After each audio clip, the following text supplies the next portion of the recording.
પ્રકરણ 6 ધોરણ વિશે આપણે વાત કરીશું. સંચાલનના કાર્યો અને તેની સાથે સાથે આજે આપણે લાક્ષણિકતાઓ અને મહત્વ વિશે વાત કરીશું. અહીંયા લાક્ષણિકતાની શોર્ટકટ કી આપેલી છે, તમે જોઈ શકો છો. લાક્ષણિકતાની શોર્ટકટ કી છે હેતુલક્ષી પ્રવૃત્તિના વિકાસમાં પ્રોત્સાહન એ બધી સપાટીએ થતું સંચાલકીય નિમ્નગામી પ્રવૃત્તિ છે, જેની વિગતવાર આપણે આગળ ચર્ચા કરીશું. અહીંયા તમે ધ્યાનથી થોડું જોઈ શકો છો. સંચાલનની લાક્ષણિકતાઓ આપેલી છે, જે અગાઉ આપણે શોર્ટકટ કી આપેલી છે તેની રીતે આ લાક્ષણિકતાઓ આપણે દર્શાવેલ છે, જેની અંદર આપણે તમે જોઈ શકો છો હેતુલક્ષી પ્રવૃત્તિ, વિશાળ કાર્યક્ષેત્ર, કાર્યો પર દેખરેખ, સતત ચાલતી પ્રક્રિયા, માહિતી સંચાર, પ્રોત્સાહન, સંચાલનની બધી સપાટીએ થતું કાર્ય, સંચાલકીય કાર્ય અને નિમ્નગામી પ્રવૃત્તિ છે. ત્યારબાદ આપણે આગળ જોઈશું દોરવણીનું મહત્વ, જેના વિશે વિગતવાર આપણે આગળ ચર્ચા કરીશું. અહીં એકવાર ફરીથી દોરવણીની લાક્ષણિકતાઓ ધ્યાનથી જોઈ લેશો. જોઈએ દોરવણીનું મહત્વ. અહીંયા થોડું લખાણ મિસ્ટેક છે, પણ આપણે ભૂલ સુધારીશું. ધંધાકીય એકમમાં કર્મચારીઓની કાર્યક્ષમતાનો આધાર દોરવણી ઉપર રહેલો છે. સંચાલન પ્રક્રિયાના વિવિધ કાર્યો પૈકી દોરવણીનું કાર્ય વિશિષ્ટ મહત્વ ધરાવે છે.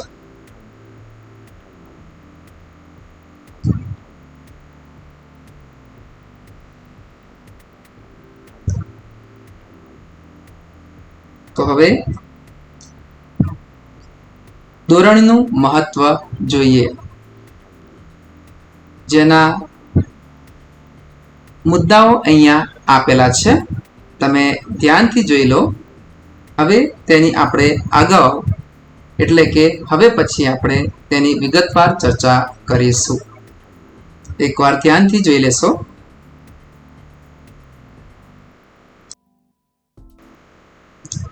સંચાલનની પ્રથમ લાક્ષણિકતાનો અભ્યાસ કરીએ. સૌ પ્રથમ છે હેતુલક્ષી પ્રવૃત્તિ.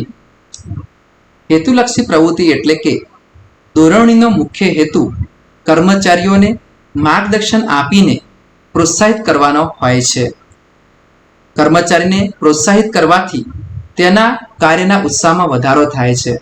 પરિણામે સાધનોનો મહત્તમ ઉપયોગ થાય છે અને જે એકમ ધ્યેય સિદ્ધ કરવા માટે ખૂબ જ ઉપયોગી નીવડે છે. આથી કહી શકાય કે દોરવણી એ હેતુલક્ષી પ્રવૃત્તિ છે. બીજું આપણે જોઈએ લાક્ષણિકતા વિશાળ કાર્યક્ષેત્ર. સામાન્ય રીતે આપણે જાણીએ છીએ કે દોરવણીનું કાર્યક્ષેત્ર વિશાળ હોય છે, જેમાં કર્મચારીઓને ફક્ત સલાહ, સૂચન કે માર્ગદર્શન આપવાનું હોતું નથી, પરંતુ જે સંચાલકોએ એકમ માટે જે નિર્ણયો લીધા હોય છે તેની સમજૂતી આપીને તેનો અસરકારક અમલ થાય તેના માટે પ્રયત્ન કરવાનો હોય છે. તો આ છે સંચાલનની લાક્ષણિકતા, જેને આપણે વિશાળ કાર્યક્ષેત્ર તરીકે ઓળખીએ છીએ.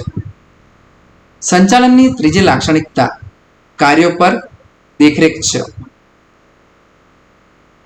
આ લાક્ષણિકતા એમ સમજાવે છે કે દોરવણી આપવાનો હેતુ કર્મચારી દોરવણી પ્રમાણે કાર્ય કરે છે કે નહીં તે જોવાનો હોય છે.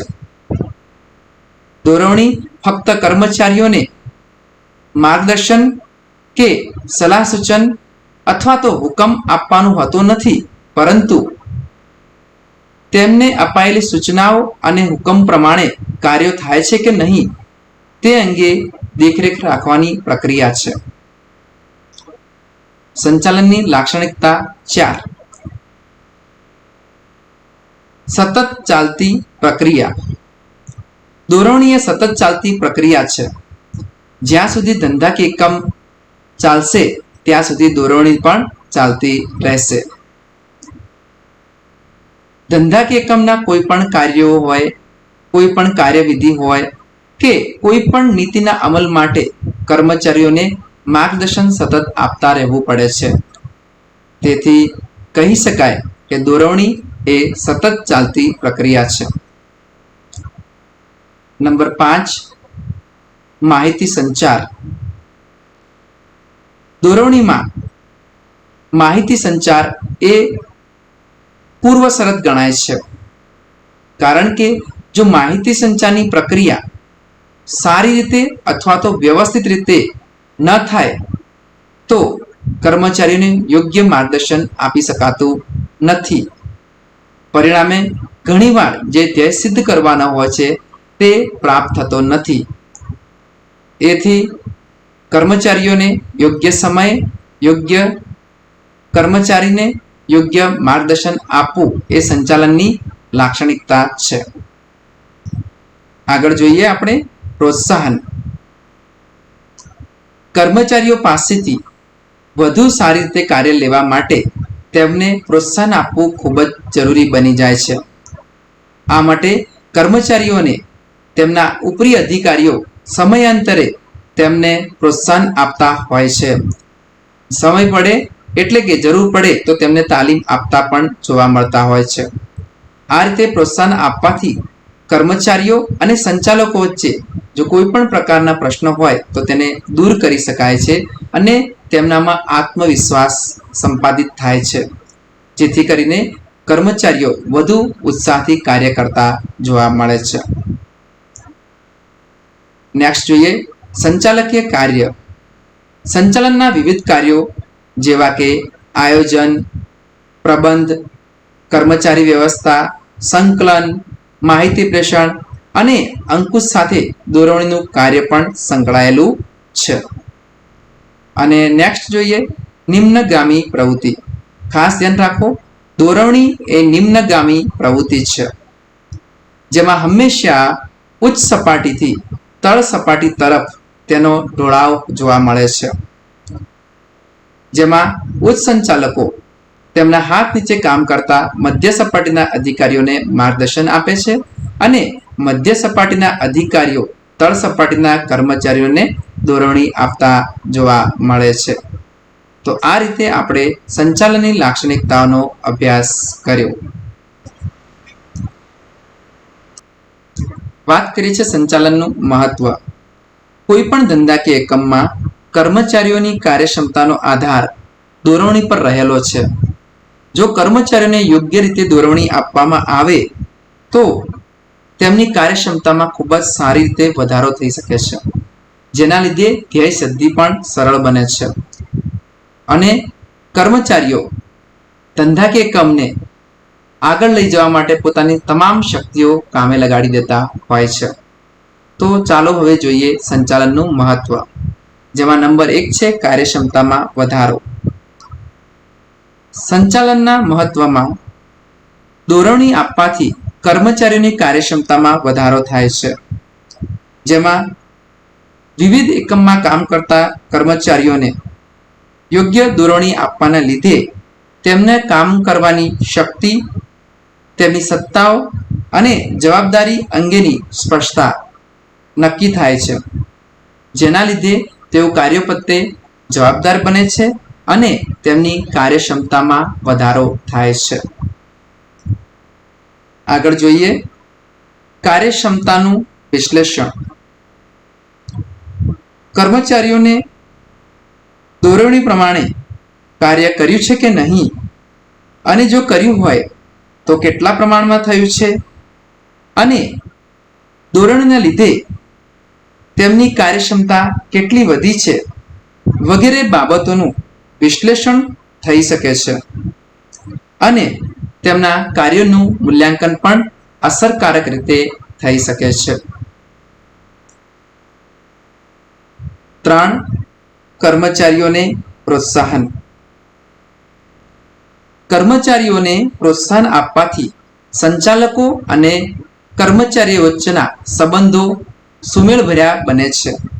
તેમની વચ્ચે કોઈ પણ પ્રશ્ન, મુશ્કેલીઓ કે મૂંઝવણ હોય તો તે તાત્કાલિક અસરથી દૂર થઈ જાય છે. અને પરિણામે કર્મચારીઓને પોતાની કાર્ય કરવાની પદ્ધતિઓ અને નીતિ નિયમોમાંથી વાકેફ થતા હોવાથી તેમને કાર્ય કરવાનું પ્રોત્સાહન મળતું હોય છે. આગળ જોઈએ મહત્વ 4 એટલે કે અસરકારક આયોજન.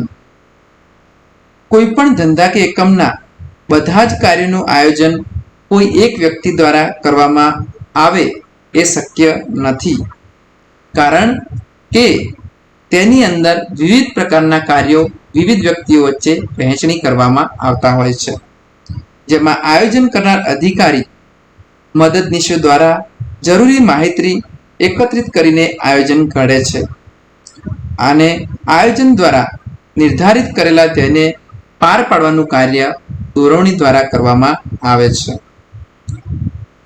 આગળ જોઈએ અસરકારક વ્યવસ્થા તંત્ર. દોરવણીના લીધે કર્મચારીઓને તેમની સત્તા અને જવાબદારીનો ખ્યાલ આવે છે.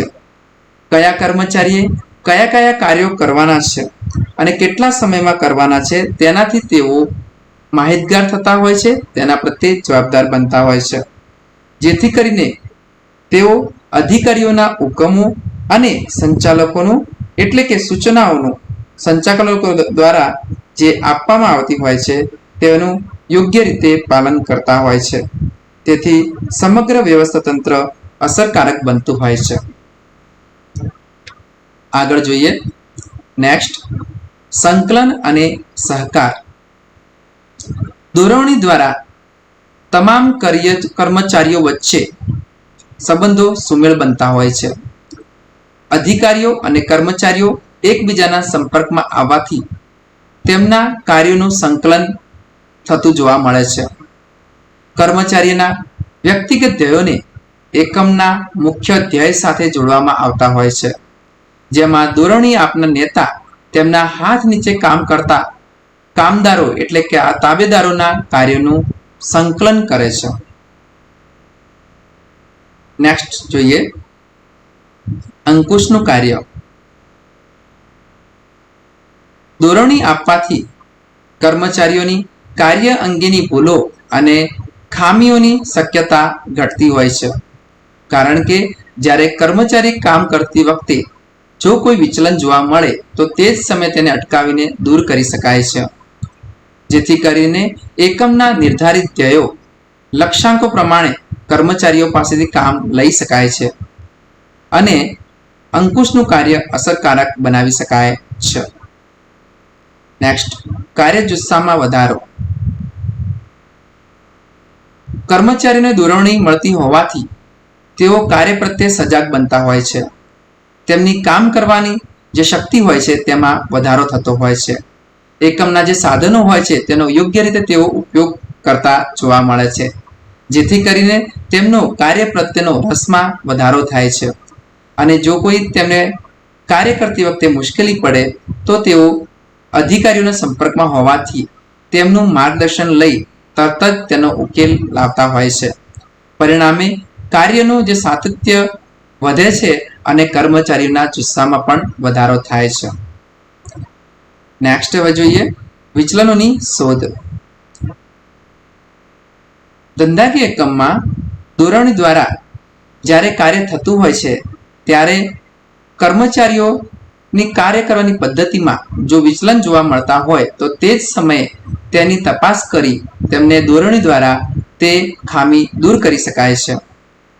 એટલે કે કોઈ અનિચ્છનીય વિચલન જોવા મળતા હોય તો પ્રાથમિક તબક્કામાં જ તેને શોધી દૂર કરી શકાય છે. આ રીતે વિચલનોને શોધ કરી યોગ્ય પગલાં લઈ તેને નિયંત્રિત કરી શકાય છે. તો આ રીતે આપણે વાત કરી છે સંચાલનનું મહત્વ એટલે કે દોરવણીનું મહત્વ. Thank you.